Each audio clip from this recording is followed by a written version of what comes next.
Hello beautiful dragon people, it's me, your pal Vero, here to bring you some more of that Dragon Prince content to tide us over till the next season is finally released. Today in the form of a very casual review of Callum's Spellbook. So, my plan is to just go through real casually and talk about some of my thoughts on it, and it'll be a lot of fun. So, let's stick around. Or don't, maybe just leave now. Oh, don't go. Don't go. Please. Please don't go. I need this. I really need this. This book belongs to Callum. Dear Callum, we don't know each other very well yet, but I can already see that you're a budding artist.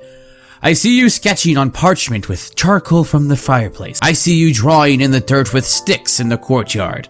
I see you scratching artwork into the walls of your new bedroom with whatever you can find. Little smiley face. Why do I get the feeling that Harrow's being like really passive aggressive with that smiley face? Like, I see you putting those marks into your bedroom. This castle is my property, and I don't appreciate you scratching up my walls, boy. Oh no, I'm sure that's actually like a really genuine thing. I don't really mind this castle gaining some new decoration a la Callum, but I thought it was time you had a real sketchbook. I hope you'll fill it with not only your drawings, but your dreams for the future too. Because I have a feeling you have great things inside you, and I can't wait to see you discover them. With love, Harrow. Oh, what a great stepdad. Stepdad number one. That's Harrow. He's stepdad number one. Alright, and then we get to the table of contents. So this is the most important part of reviewing the book. This is why everybody includes the table of contents in their review. Moving on. So this book started out as my sketchbook after my stepfather gave it to me when I was a kid. I used to fill it with drawings of silly things like marshmallow monsters, but now I'm learning magic! So this book is becoming less sketchy and more spelly, which I guess makes it a spell book. Besides keeping track of all the incantations and the other mage things I'm learning, I also think it's important to write down everything that's happening right now, because big things are happening. Big things! Things that people are going to want to talk about for hundreds of years from now. I want to get all the details right. Every person, every place, every battle. I'll still sketch some silly things once in a while. Ezra would be disappointed in me if I stopped. He's always leafing through my sketchbook. My friends peek at it sometimes too. Hey, if you're reading this, I guess you are also my friend. At least, I hope you're a friend. I wouldn't want my enemies reading this, that's for sure. Callum. Your enemies. There's just Viren, he's just looking at it, he's just like, mongrel.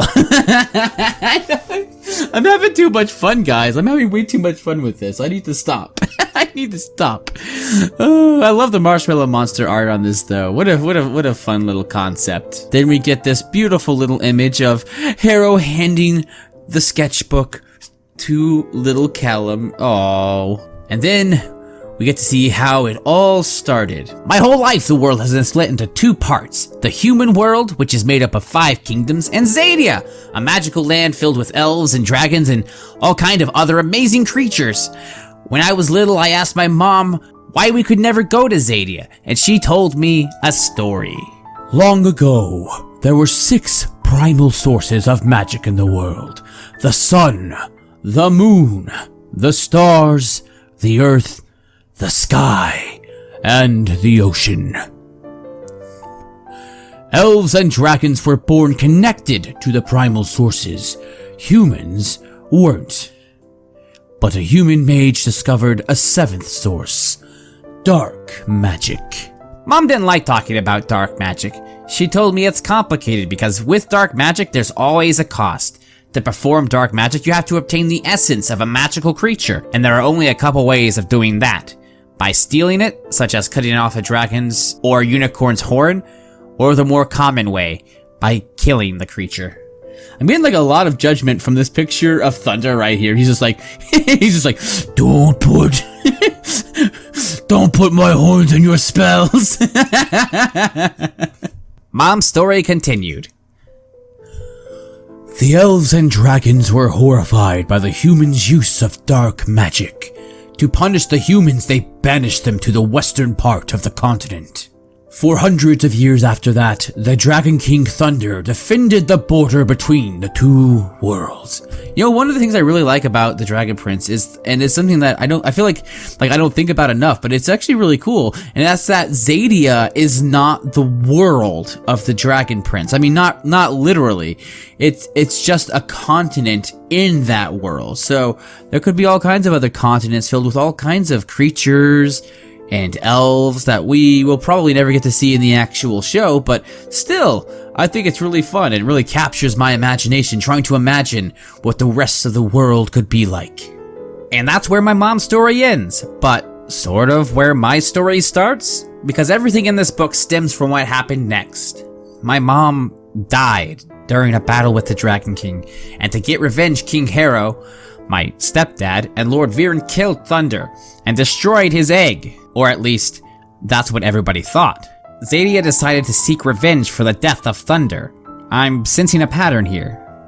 That's when Ezran and I met Rayla, an elf. And then we discovered that the dragon egg wasn't destroyed. Lord 𝐕rran had been hiding it. This was our chance. We decided to return the dragon egg to its mother in 𝐀𝐧𝐝.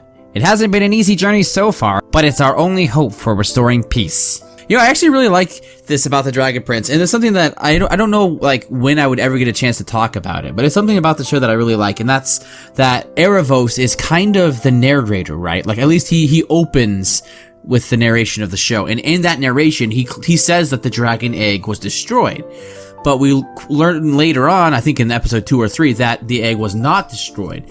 So I really like the idea of having an imperfect narrator, and that any information that we get in the show from other sources could potentially be false. Either the person could be misleading or they don't know the truth. Anyway, I just think it's something that's kind of cool. And then we get to the 5 human kingdoms. Noodlelandia, whose flag looks like a elephant because the continent is shaped like an elephant. Well, I guess it's not really a continent, is it? Province? Kingdom, I guess is what it is. The Kingdom of Noodlelandia. The Kingdom of Durin, who I think is a bee on their banner. I'm not really sure what that is. Delbar, which might be a... what is that, a stick? I'm doing such a bad job at this. I'm so bad at this. Avenir, which I think is a 4-leaf clover. And then Catullus, which is 2 lines, one slightly taller than the other, symbolizing that lines exist. Alrighty guys, well that's all the time we have for this video. As always, thank you so much for watching all the way to the end. If you liked the video, please click that like button. It helps me out a lot and it helps these videos perform better. And subscribe, and you too can become part of the beautiful Dragon People community here on YouTube. As always, I am off to rewatch The Dragon Prince. I'll see ya.